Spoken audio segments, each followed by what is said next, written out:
Alright, story time. So if ever na nangyari sa inyo yung nangyari sa akin na muntika na talaga akong hindi nakapag-flight, so yung gagawin nyo guys, makikipag-usap, ipaglaban nyo doon sa harapan. Kasi may nakita ko mga komento na ganun din yung nangyari sa kanila tapos pinarebook sila, huwag kayong pumayag. As in, kasi nga, saan kayo matutulog?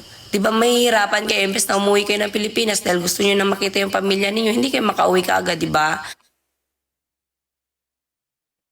Sa Pilipinas ba ito nangyari o sa abroad? Baka sa Pilipinas. Saan tayo matutulog?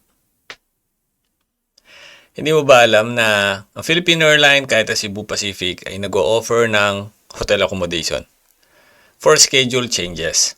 Sabi dito sa Philippine Airlines, if your flight schedule with PAL is changed and the change result in you being stranded or having a long layover, the change are due to circumstances within the control of the airline, PAL may provide hotel accommodation, especially if the change is made less than 24 hours before the original departure time and changes are attributed to the airline.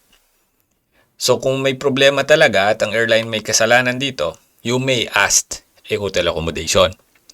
Ang tanong at ang dapat sinasabi natin dito, let the passenger know their rights. Ang problema, hindi natin alam.